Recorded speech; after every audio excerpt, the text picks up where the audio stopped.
I would say the meanest shit about myself. Talking to myself poorly over and over again and just beating myself down with that negative thought that I had. Hey everyone, welcome to the Highest Version Podcast. I'm your host, Randy Philavong, and on this podcast, we talk about falling in love with the process of getting better every day and becoming the highest version of ourselves. Now, before I really started to focus on my negative self-talk, I would say the meanest shit about myself. I mean, so brutal. Like, bro, you're ugly as you are a failure, you fuck up all the time, everything that is bad that happens to you is all your fault. Now, when I was young, I would use, negative self-talk to motivate myself. And in some cases it worked, but for the most part, I was basically setting myself up for a very dangerous path. And I would try to use it to motivate myself to get better, but in reality, it just led me to this depth of sadness. I was trying to shoot for perfectionism, and when I made the most minor of mistakes, I would relive that moment over and over again. I mean, vividly reliving trauma. Honestly, that is one of the main reasons why I went through my depression, was because I was reliving the same mistake that I felt like ruined this perception of myself, and I was just beating myself down and down more and more and more than the event that already happened. But when I took the initiative to go to therapy and really focus on this cognitive behavioral therapy and how I was talking to myself, I realized about how much the thoughts and the things I was saying in my own head was a product of pure emotion and had no factual evidence to it at all.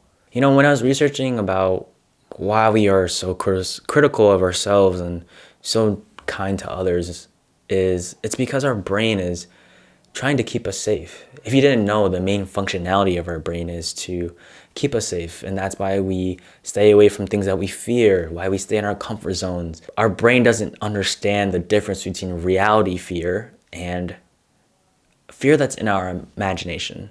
It's also another big reason why we do not want to be ostracized, why we need to belong in social groups, because that's part of our evolution, is to be part of communities. If we are alone, it doesn't allow us to be the best version of ourselves, to live that happy life that we want to live. So if we do not change this habit of self-talk, specifically negative self-talk that we have about ourselves, it can lead to, like I said before, depression, anxiety, a huge lack of self-worth, and most importantly, prevent us from living the life that we want. So how do we combat this self-criticism when we mess up or do something wrong? Let me introduce you guys to the automatic thought record. This is something that I've worked through with therapy and really helped me on a huge scale. So if you can, grab a pen and paper and come along with this exercise with me and try it for yourself. If you're running, driving, in a situation where you can't grab a pen and paper, I would suggest maybe doing this mentally or, replay the episode. So step one is identifying the event that influenced you to have this negative thought about yourself and these negative emotions. So for example, I was in the gym. I was about 75% through my workout, and my top was I had a tank top and a hoodie, and I was like, it's hot, I gotta take this shit off. So when I did, I had this feeling of uncomfortability and my mind was racing, which leads to step two. Step two is identifying the automatic negative thought that you had about yourself. For me, it was, why the am I taking off my hoodie? Like, why am I wearing a tank top in the gym? What am I showing? Bone? Step three is writing down the emotions that I'm feeling and the intensity of those emotions. So for me, I was feeling anxious, embarrassed at about 90% intensity. So you can imagine I'm getting short breath. My mind is racing. I can't really focus on my workout. I'm just basically going at it with myself in my mind. Step four is to write down the facts that support that negative thought that you're having and writing down the facts that go against it. So think of it like you're in court and you play the role of a lawyer. You are there only to speak about specific facts, nothing that's run by pure emotions at all. So for me, with the facts that support my thought, so remember the thought was me saying I'm too small for the gym. I'm too small to be wearing a tank top, showing bone. The only factual thing that I can actually put it out there is that there are people in the gym that are bigger than me. That's fine. That's always gonna happen. And the facts that go against my thought is that, hey, I'm also bigger than other people in the gym, or have a little bit more muscle than other people in the gym. And most importantly, it's not just bone that people see. Like there's actual muscle there. That's fact. Step 5 is my ultimate favorite. And that's because this is something that really snaps me out of my emotional state where I'm talking to myself poorly over and over again and just beating myself down with that negative thought that I had. And that is if one of my best friends came up to me with the same thought and the same negative emotions that they were experiencing, what advice would I give to them? What would I say to them? And in my situation, or my example that I've been saying about the gym and, feeling small, not like comparing myself to others in a physical way, I would say, everybody else.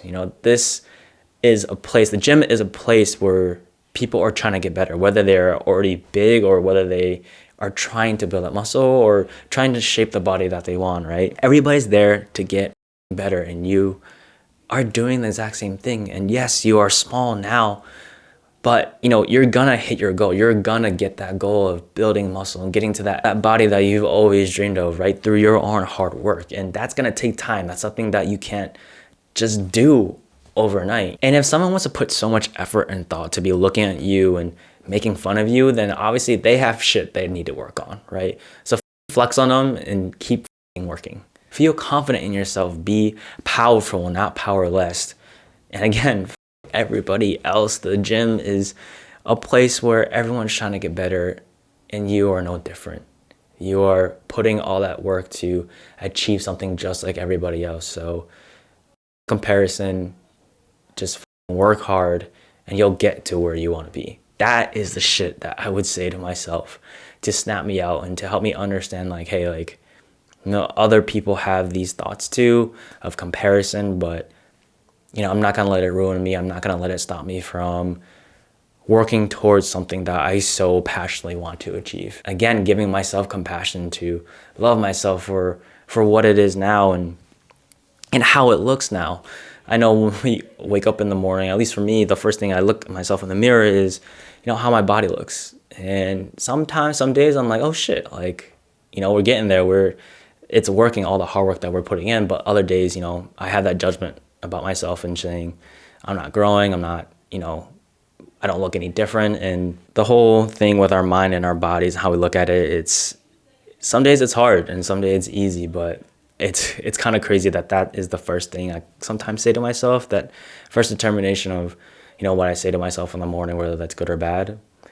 But there's just something my therapist always taught me was that, my body does a lot for me. It helps me move. It makes me feel happy. It makes me feel nourished. It does a lot more things than how it looks.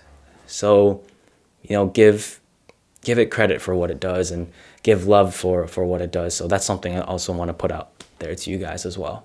When our friends are feeling down and having these negative emotions, negative thoughts about themselves, we give them grace, kindness, and compassion. So why can't we do that with ourselves? And that's because we are so brutally honest and highly self-critical what we do in every step of our life. But if we take the time to take a step back and purely look at the words and things that we are saying about ourselves, we can see that it's a product of intense emotions and isn't actually factual things about ourselves. If we continue to be tough on ourselves, it's going to lead to a path of depression, anxiety, lack of self-confidence. And those are things that prevent you from building the life that you want, building the happiness that you want in your life. So talk to yourself better. Don't push yourself down. Tell yourself to keep your head up and that you have the ability and capability to build the life that you so ever desire. I believe in you, and you should damn believe in yourself. You and everybody else is trying to figure out this thing called life, and you shouldn't be punishing yourself when you're trying to go through these learning moments that life is supposed to serve to you. You have people that love you. I love you. So let's be our own cheerleaders. Let's love ourselves, hype ourselves up, and become the greatness that we so set out to achieve. And as always, guys, let's fall in love with the process of getting better every day and becoming the highest version of ourselves. I love you.